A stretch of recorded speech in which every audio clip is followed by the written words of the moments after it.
அனைவருக்கும் வணக்கம். அனைவருக்கும் மாலை வணக்கம். எங்கள் அழைப்பை ஏற்று இந்த பத்திரிகையாளர் சந்திப்பிற்கு வந்திருக்கும் அனைத்து ஊடக நண்பர்களுக்கும் நன்றிகள். இந்த படம் வந்து இந்த சூதுகம் 2 படம் அப்படின்றது வந்து சூதுகம் படம் எடுக்கும்போதுலேருந்தே இருக்கிற இந்த ஐடியா. இது வந்து சூதுகம் படம் ஆரம்பித்து நாங்கள் படம் முடித்து போஸ்ட் ப்ரொடக்ஷன் போயிருக்க டயத்தில் நலன்ட்ட ஒரு கொஸ்டின் கேட்டேன். நான் வந்து நலன் இந்த படத்தில் வந்து மற்ற படத்துலலாம் வந்து பார்த்திங்கன்னா நம்ம எந்த படமாக இருந்தாலும் கடைசியில் ஒரு கருத்து சொல்லுவாங்க. அதோடு இந்த படம் வந்து ஒரு மொராலிட்டியாக வந்து இந்த பக்கம் இருக்கிறவங்க ஜெயிக்கிற மாதிரியும் அவங்க ஃப்ரீ ஆகிட்ட மாதிரியும் இருக்கே, நாளைக்கு நம்ம யாரையும் நம்மளை கிரிட்டிசைஸ் பண்ண மாட்டாங்களா அப்படின்னாங்க. கேட்டேன், இல்லை சார் இது வந்து இந்த படத்தை கண்டிப்பாக கிரிட்டிசைஸ் பண்ணுவாங்க இந்த மொராலிட்டி விஷயத்தில் அப்படின்னாங்க. அதே மாதிரி என்னையும் பயங்கரமாக அந்த சூதுகம் வந்த சமயத்தில் மக்கள் பயங்கரமாக அந்த படத்தை செலிப்ரேட் பண்ணியிருந்தாலும், பத்திரிகை ஊடக நண்பர்கள் அதை நல்லா செலிப்ரேட் பண்ணியிருந்தாலும், சினிமாவில் இருக்க பல பல பெரிய மனிதர்கள் வந்து இந்த படத்தை வந்து ஒரு என்ன சொல்கிறது, ஒரு சரியில்லாத ஒரு எடுத்திருக்கவே கூடாத ஒரு படம் அப்படின்ற அளவுக்கு அதை விமர்சனம் பண்ணாங்க என்கிட்ட. அது அப்போ நான் இதை வந்து நாங்கள் முதலே பேசிகிட்டு இருக்கும்போது நல்ல நேரத்தில் சொன்னார், நான் சார் இந்த படத்துக்கு அப்படி தான் பேசுவாங்க, ஆனால் இந்த படத்தை வந்து ஒரு படமாக நான் வந்து கன்சீவ் பண்ணலை. இது வந்து ஒரு 3 படமாக தான் இதை நான் கன்சீவ் பண்ணியிருக்கேன், ஒரு ட்ரையாலஜியாக தான் இதை கன்சீவ் பண்ணியிருக்கேன்.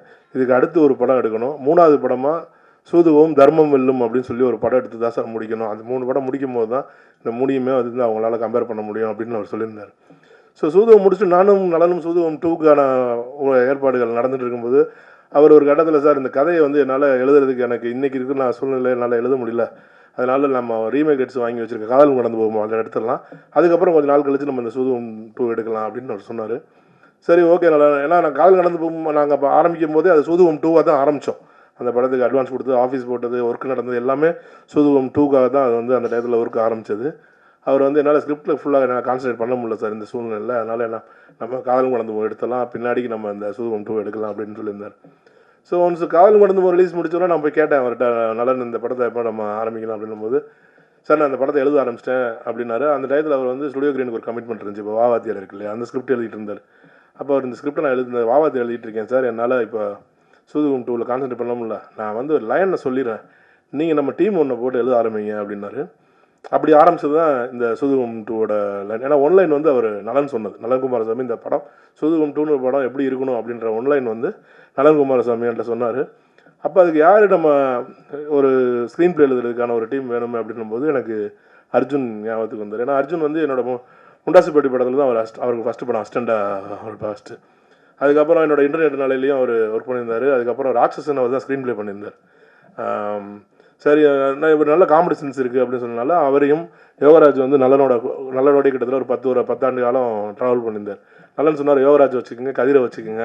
அப்புறம் அவரோட கதை விவாதத்தில் இருக்க ஒரு நண்பர்கள் 2 பேரை கூப்பிட்டு இவங்க எல்லாத்தையும் வச்சு இந்த டீம் அசம்பிள் பண்ணணும் சொல்லும்போது 2019 நாங்கள் இந்த கதையை எழுத ஆரம்பித்தோம். ஸோ இது பார்த்தீங்கன்னா இது வந்து இது சூதுகம்ன்றது வந்து ஒரு இப்போ தமிழ் சினிமாவில் நிறையா பார்ட் 2 பார்ட் 3 படங்கள் வந்துகிட்டு இருக்குது. அதில் வந்து பார்த்திங்கன்னா இப்போ சென்னை 28 வந்து ஒரு பெர்ஃபெக்ட் சீக்வல். இப்போ அதில் இருந்த நடிகர்கள் வந்து அதே கேரக்டர்ஸாக 2008க்கு அப்புறம் திருப்பி வரும்போது அவங்க சின்ன வயசில் கிரிக்கெட் ஆடினாங்க, அவங்க லவ் ஒரு ஏஜ் ஆனதுக்கப்புறம் எப்படி இருந்தாங்க. இதுவும் அதே மாதிரியான ஒரு படம் தான். சூதுகம் 2ன்றது வந்து இது ஒரு தனி படமாகவோ இல்லை ஒரு ஃப்ரான்ச்சைசி மூவி மாதிரி வேறு கதை வேறு ஹீரோ அப்படின்றதுலாம் இல்லை. இதுலேயும் அதே விஜய் சேதுபதியோட கேரக்டர்ஸ் தனியாக தான் இருக்குது, இவரோட கேரக்டர்ஸ் வந்து தனியாக தான் இருக்குது. ஸோ நலன் சொன்ன ஐடியாவே என்னென்னா, இது வந்து 2013 நம்ம சூதுகம் எடுத்தோம் சார். இந்த சூதுகம் 2ன்றது வந்து 1990களில் ஆரம்பித்து சூதுகம் முடிஞ்சதுக்கப்புறமா 24 இந்த கதை எப்படி கண்டினியூ ஆகுதுன்றது தான் இந்த படத்தோட ஐடியாலஜி. அந்த மாதிரி தான் இந்த படத்தில் எழுதியிருக்காங்க. ஸோ அந்த படத்தில் நடித்த பெரும்பாலான கேரக்டர்ஸ் வந்து அதே கேரக்டர்ஸாகவே இந்த படத்துலையும் நடிச்சிருக்காங்க. ஸோ இந்த கதையை கதை எழுதும்போது நலன் என்கிட்ட இந்த படத்தை நான் சூதுகம் 2 எழுதுகிறேன், நீங்கள் லைனை கொடுங்க அப்படின்னு நான் கேட்கும்போது அவர் என்கிட்ட கேட்டது ஒரே ஒரு ப்ராமிஸ் தான், நீங்கள் சூதுகம் 2ன்னு ஒன்று எடுக்கிறீங்கன்னா கண்டிப்பாக சூதுகம் 3 சூதுகவும் தர்மம் வெல்லும்னு அந்த படத்தை எடுத்து முடிப்பேன்னு நீங்கள் எனக்கு ப்ராமிஸ் பண்ணால் மட்டும்தான் நான் இந்த படத்தை எடுக்கிறதுக்கு உங்களுக்கு அலோவ் பண்ணுவேன் அப்படின்னாரு. கண்டிப்பாக அந்த 3வது படத்தை நான் எடுத்துட்டேன். நல்லா இந்த படம் எய்தர் பாசிட்டிவாக போனாலும் சரி நெகட்டிவாக போனாலும் சரி I will finish the trilogy. ஏன்னா தமிழ் சினிமாவில் தான் ஃபஸ்ட்டு ட்ரையாலஜியாக ட்ரை ஆகிட்டு இருக்க ஒரு படம் வந்து. இப்போ மற்ற படங்கள்லாம் வந்து பார்ட் 2 எடுத்து முடிச்சுட்டு அப்படியே விட்டு போயிடுறாங்க. பட் இது பார்ட் 3 எப்படி முடியணுன்றது வரைக்கும் நலன் வந்து யோசிச்சு வச்சிருக்காரு. இந்த தர்மம் வெல்லும் அப்படின்ற டைட்டில் அந்த இது வரைக்கும் அவர் யோசிச்சு வச்சிருக்காரு. ஸோ அது அவருக்கு நான் ப்ராமிஸ் பண்ணியிருக்கேன். இந்த படம் ரெஸ்பெக்ட் ஆஃப் த ரிசல்ட் நான் இந்த படத்தோட சூதுவும் தர்மம் வெல்லும்னு எடுத்து அந்த ட்ரையாலஜியை கம்ப்ளீட் பண்ணுவேன் அப்படின்னு சொல்லி தான் அவருக்கு ப்ராமிஸ் பண்ணேன். அதே மாதிரி இந்த படத்தில் வந்து பார்த்தீங்கன்னா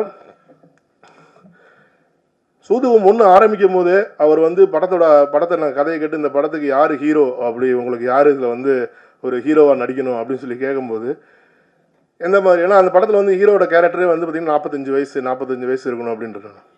அவர் என்கிட்ட கேட்டதே வந்து இந்த லொலு சபா நடிக்கிறார் இல்லையா மனோகரன் சார் ஒருத்தவர், இந்த இப்படி கையெல்லாம் ஆடிட்டு நான் அப்படின்னு வர இல்லையா, அவர் தான் அந்த படத்துக்கு ஹீரோவாக இருக்கணும் அப்படின்னு அவர் சொன்னார் சூதுவமுக்கே. அப்போ வந்து எனக்கு ஒன்றுமே புரியல, என்ன நம்ம படம் எடுக்கிறோம் அவரை ஹீரோவாக வச்சு தான் படம் எடுக்கணுமா நம்ம அப்படின்னா, இல்லை சார் இந்த கேரக்டர் இந்த மாதிரி ஒரு ஆளுக்கு தான் சூட் ஆகும் அப்படின்னாரு.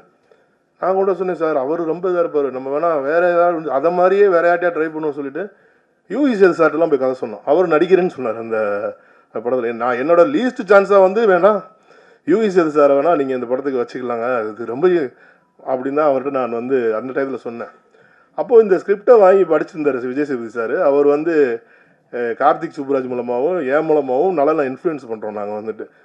நலன் வந்து எனக்கு வேணவே வேணாம், நான் வந்து விஜய் சேதுபதி சார் வந்து எனக்கு வேண்டாம், இவர் வந்து நான் வேறு மாதிரி யோசிச்சு வச்சுருக்கேன், இவர் வந்தாலும் படம் வேறு மாதிரி ஆயிரும், அதனால் எனக்கு வேணான்னு சொல்லி 1 வாரம் ஆச்சு எனக்கு கன்வின்ஸ் பண்ணுறதுக்கு, எனக்கும் கார்த்திக் சுப்புராஜுக்கும் அந்த படத்துக்குள்ளே விஜய் சேதுபதியை கொண்டு வருது. ஆனால் அவர் வந்ததுக்கப்புறம் அவர் தன்னோட நடிப்பு திறமையாலையும் அவரோட மேனரிசத்தினாலையும் அந்த கேரக்டரை வேறு மாதிரி டெவலப் பண்ணி வேறு மாதிரியான ஒரு ஹிட்டை அந்த படம் ஒரு கல்ட் கிளாசிக் ரேஞ்சுக்கு அந்த படம் போயிடுச்சு. ஸோ அந்த படத்தில் எப்படி எங்களுக்கு ஒரு கான்ஃபிடென்ட் இருந்துச்சோ விஜய் சேதுபதி சார் இந்த கேரக்டர் பெர்ஃபெக்டாக பண்ணிடுவார் அப்படின்னு நினச்சோமோ, அதே மாதிரி இந்த சூதுவமில் தாஸ் மாதிரி சூதுவம் 2ல குருநாத், இந்த குருநாத் கேரக்டர் எழுதி முடித்தோடனே எங்களுக்கு இருந்த சாய்ஸ் வந்து அகில உலக சூப்பர் ஸ்டார் மிர்ச்சி சிவா அவர்கள் தான். ஏன்னா இந்த கேரக்டர் எஃபர்ட்லெஸ்ஸாக பண்ணக்கூடிய இந்த படத்தில் வந்து கதாநாயகன் கேரக்டர்ன்றது வந்து ஒரு பயங்கர ஒரு இதெல்லாம் இல்லாமல் ஒரு எஃபர்ட்லெஸ்ஸாக இருக்கக்கூடிய ஒரு கேரக்டராக அது டிசைனாக இருந்துச்சு. ஸோ அதை வந்து அவரால் மட்டும்தான் அதை கேரி ஓவர் பண்ண முடியும் அப்படின்றதுக்காண்டி நாங்கள் அவரை வச்சுக்கிட்டோம். அதே மாதிரி சூதுவோமை பொறுத்த வரைக்கும் நலனே என்கிட்ட சொன்னதும் சரி, சூதுவோமை பொறுத்த வரைக்கும் அருமை பிரகாசம் தான் ஹீரோ, மற்ற எல்லாருமே அவர் சுற்றி நடக்கிற விஷயங்கள் தான். சூதுவோமை யார் இல்லாமலும் எடுக்க முடியும், அருமை பிரகாசம் இல்லாமல் சூதுவோமை எதையுமே எடுக்க முடியாதுனால அவர் கேரக்டர் நான் கர்நாடகா எழுதும்போது சொன்னேன், கர்நாடகா நான் இந்த மாதிரி இப்போ ஸ்கிரிப்ட் எழுதிட்டு இருக்கோம், நீங்கள் முடிச்ச உடனே நீங்கள் தான் பண்ணி ஆகணும், வேறு ஆளே கிடையாது, அந்த கேரக்டர் நம்ம வேறு ஆளு பண்ண முடியாதுன்னு. ஸோ அந்த மாதிரி பண்ண ஆரம்பித்தாங்க, ரொம்ப நல்லா வந்துருந்துச்சு. இந்த படம் எடுக்கும்போது எனக்கு ஆல் 2017 அப்புறம் ஒரு 7 வருஷம் எனக்கு வந்து பயங்கரமான ஒரு நிதி சிக்கல்கள், பயங்கரமான பிரச்சனையெல்லாம் தாண்டி இந்த படத்தை, ஏன்னா இந்த படம் வந்து ஒரு கதை ரொம்ப நல்லா எழுதிட்டாங்க, சூப்பராக எழுதியிருக்காங்க. இந்த படத்தை வந்து நல்ல ப்ரொடக்ஷன் வேல்யூவோட ப்ரொடியூஸ் பண்ணலைன்னா இது வந்து படம் மாட்டிக்கணும் அப்படின்னு நான் போய் தங்கரா சார்கிட்ட சொன்னேன், சார் இந்த படம் அப்படி இருக்குது, நீங்கள் கொஞ்சம் ஹெல்ப் பண்ணுங்க சார்னு. அவர் என் மேலே இருக்க இதெல்லாம் எத்தனையோ பேர் அவர்கிட்ட வந்து நெகட்டிவாக என்னை பற்றி பேசினா கூட அவர் வந்து எந்த விதமான இதையும் எடுத்துக்காமல் இந்த படத்தை முடிச்சு இன்றைக்கி ஒரு பெரிய ரிலீஸ் 5-6 கோடி ரூபாய்க்கு மேலே செலவு பண்ணியிருக்காங்க இந்த படத்துக்கு. அது போக 1-2 கோடி ரூபா பப்ளிசிட்டியும் பண்ணி இந்த படத்தை மிகப்பெரிய அளவில் ரிலீஸ் பண்ணணும்னு எடுத்துகிட்டு வந்திருக்காங்க. இந்த படத்தில் வந்து இசையமைப்பாளரை வந்து 2 பேர் பண்ணியிருக்காங்க. ஒருத்தர் பாடல் பண்ணியிருக்காரு, அவருக்கு தான் முதல் படம், எட்வின் லூயிஸ் விஸ்வநாத்னு. அவர் லண்டனில் படிக்கிறதுக்கு கண்டிப்பாக போயிருக்காரு, அது ஏதோ பெரிய ஸ்கூலில் ட்ரினிட்டி ஸ்கூலில் ஏதோ மியூசிக் ஸ்கூலில் ஏதோ கோர்ஸ் பண்ண போயிருக்காரு. இன்னொரு பையன் வந்து ஹரின்னு சொல்லிட்டு அவர் வந்து ஸ்கோர் பண்ணியிருக்காரு இந்த படத்துக்கு. 2 பேருமே அவங்களால வர முடியல. மற்றபடி இந்த படத்தில் வந்து கவின், இந்த பையன் வந்து கவி நக்கலைட்ஸ் சேனலில் அவர் நல்லா பண்ணியிருந்தார், ரொம்ப நல்லா பண்ணியிருக்காரு. இவரும் கல்கின்ற ஒரு கேரக்டரும் சேர்ந்து அந்த குருநாத் கேரக்டரோட அவங்க அப்புறம் 3 பேரும் பண்ணியிருக்க சேட்டைகள் வந்து ரொம்ப ரசிக்க முடிய மக்கள் ரொம்ப ரசிப்பாங்க அப்படின்னு நான் படத்தில் நம்புகிறேன். அதே மாதிரி இந்த படத்தில் மிர்ச்சி சிவா அண்டு இவர் சந்திரசேகர் சார், ஏன்னா அந்த அவர் பண்ணியிருக்க கேரக்டர் வந்து ரொம்ப ட்ரிக்கான ஒரு கேரக்டர், ரொம்ப நுவான்ஸான ஒரு கேரக்டர். அந்த கேரக்டர் பற்றி ரொம்ப பேச முடியாது, படம் ரிலீஸுக்கு முன்னாடி எதுவும் அதை பற்றி ஜாஸ்தி பேச முடியாது. ஏன்னா ரொம்ப ட்ரிக்கியான ஒரு நுவான்ஸான ஒரு கேரக்டர். அதை பண்ணுறதுக்கு ஒரு பயங்கர ஒரு கம்பீரமான ஒரு ஆளுமை மிக்க ஒரு பர்சனாலிட்டி தேவைப்பட்டுச்சு. நிறைய சஜஷனுக்கு அப்புறம் தான் சாரு தான் கரெக்டாக இருப்பாங்கன்னு சொல்லிட்டு பண்ணோம். அவரும் சூப்பராக பண்ணி கொடுத்துருந்தாங்க. ஸோ ஒட்டுமொத்தமாகவே இந்த படம் வந்து ரொம்ப சூப்பராக வந்திருக்கு. அர்ஜுன் எல்லோரும் சொன்ன மாதிரி இந்த படத்துக்காண்டி அவங்க ஸ்கிரிப்ட் பண்ணுறதுக்கே 3 வருஷம் டைம் எடுத்துக்கிட்டாங்க. 2019 ஆரம்பித்தோம், இடையில கொரோனா வந்துச்சு. அதுக்கப்புறம் 2022 தான் அந்த ஸ்கிரிப்டை முடித்தாங்க. 2023 ஷூட் ஸ்டார்ட் பண்ணோம். நல்லபடியாக படத்தை முடிச்சிருக்காரு. ரொம்ப மனதுக்கு நிறைவாக வந்திருக்கு. ரொம்ப நாளைக்கு அப்புறம் என்னோடய ப்ரொடக்ஷனில் வந்து நம்ம படம் பார்க்கும்போதே இந்த படம் நல்லா இருக்குது, இந்த படம் கண்டிப்பாக தேட்டரில் ஓடும், இந்த படத்தை பற்றி நம்ம தைரியமாக பேசலாம் அப்படின்ற அளவுக்கு கான்ஃபிடன்ஸ் கொடுத்துருக்கு இந்த படம். இந்த படம் மக்களுக்கு பிடிக்கும்னு நான் நம்புகிறேன், உங்களுக்கும் பிடிக்கும்னு நம்புகிறேன். இறைவன் அருளில் இந்த படம் நல்லபடியாக ரிலீஸ் ஆகி எல்லாருக்கும் பிடிக்கிற மாதிரி இருக்கணும்னு வேண்டிக்கிறேன். எப்பயும் எனக்கு என்னோட இது வந்து எனக்கு 20வது ரிலீஸ். இந்த படம் வந்து 21வது ரிலீஸ். இந்த 20 ரிலீஸ்லையுமே எனக்கு வந்து மிகப்பெரிய சப்போர்ட் பண்ணியிருக்கீங்க. Despite of the movies positive or negative எனக்கு ரொம்ப பெரிய ஹெல்ப் பண்ணியிருக்கீங்க ஊடகத்துறையிலேருந்து. அந்த சப்போர்ட் எனக்கு இந்த படத்துலையும் வேணும்னு நான் உங்களை கேட்டுக்கிறேன். நல்லபடியாக பாசிட்டிவாக எழுதி இந்த படத்தை மிகப்பெரிய வெற்றி படமாக்கணும்னு உங்கள் அனைவரையும் கேட்டுக்கிறேன். நன்றி. இந்த படத்தில் இன்னொரு முக்கியமான விஷயம் வந்து எம்எஸ் பாஸ்கர் அதில் எனக்கு இந்த கேரக்டரில் எப்படி அருமை பிரகாசத்தை விட்டுட்டு இந்த படத்தை எடுக்க முடியாதோ அதே மாதிரி அப்புறம் எம்எஸ் பாஸ்கர் விட்டுட்டு இந்த படத்தை எடுக்க முடியாது.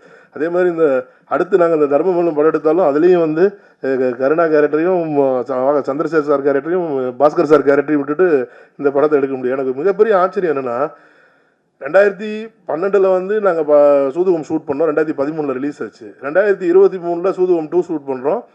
ஆனால் ஸ்பாட்டுக்கு வந்த அன்னைக்கு நான் அவர் சரி 14 வந்திருக்காரு, அவங்க எப்படி பண்ணோம் அந்த கேரக்டர் அவருக்கு அப்படியே ஞாபகம் இருக்குது. அந்த 2013 20 இப்போ ஷூட் பண்ணது அந்த கேரக்டர் என்ன பண்ணும் எப்படி பண்ணும் அப்படின்றத இன்றைக்கி அதை அப்படியே ஞாபகத்தில் வச்சுட்டு வந்து ஃபாலோ பண்ணுறாங்க. நான் அர்ஜுன்கிட்ட கூட சொன்னேன், இதுதான் சீனியர் ஆர்டிஸ்ட்டுக்கு இன்றைக்கி வர புது பசங்களுக்கு இருக்க வித்தியாசம். அவங்க மொதல் சீனில் நடிச்சதே அடுத்த சீனில் மறந்துடுறாங்க. 12 வருஷத்துக்கு முன்னாடி பண்ண ஒரு சீக்வன்ஸை ஞாபகத்தில் வச்சுக்கிட்டு அதை அப்படியே ரெப்ளிகா பண்ணுறாங்க அப்படின்னு சொல்லிட்டு தேங்க்யூ சார், தேங்க்யூ. இந்த அருள்தாசன் மற்றபடி கார்த்திக் என்னோட கேமரா டிஓபி, ஏன்னா என்னோட ப்ரொடக்ஷன்லேயே ஒரு 4வது படம் அவர் பண்ணுறாரு. அதே மாதிரி அஸ்வின் அவரும் என்னோடய ப்ரொடக்ஷனில் இது 3வது படம்னு நினைக்கிறேன். ஸோ அனைவருக்கும் நன்றி. அர்ஜுனுக்கும் யுவராஜுக்கும் மிக நன்றி. ஏன்னா யுவராஜ் வந்து நலனோட கிட்டத்தட்ட 10 வருஷமாக ட்ராவல் பண்ணார். அவரோட 3 படங்களையும் ஒர்க் பண்ணார். நான் சூதுகம் எழுத வாங்கன்றக்காண்டி நலன்ட்ட சொல்லிட்டு இந்த படத்துக்காண்டி எழுத வந்தார். அடுத்து ஸ்கிரிப்ட் எழுதிட்டுக்கார். மேபி என் ப்ரொடக்ஷனில் படம் பண்ணுவார் நம்புகிறேன். உங்கள் அனைவருக்கும் நன்றி. இந்த படத்தில் வந்து அரிசா ஜஸ்டின்னு சொல்லிட்டு ஒருத்தவங்க ஹீரோயின் லீட் பண்ணியிருக்காங்க. அந்த ஜஸ்டின் எம்ஜிஆர் சார் படத்தில் நடித்த ஒரு ஜஸ்டின் அவரோட பேத்தின்னு நினைக்கிறேன். அவங்களுக்கு ஏதோ உடம்பு சரியில்லை, டைஃபாய்டு காய்ச்சல், பெட்டில் இருக்காங்க. அதனால் அவங்க வர முடியல. எங்களுக்கு ஒரு நல்ல சப்போர்ட்டை கொடுத்து இந்த படத்தை ஒரு வெற்றி படமாக்கணும்னு உங்கள் அனைவர்ட்டையும் வேண்டிக்கிறேன். நன்றி. தேங்க்யூ.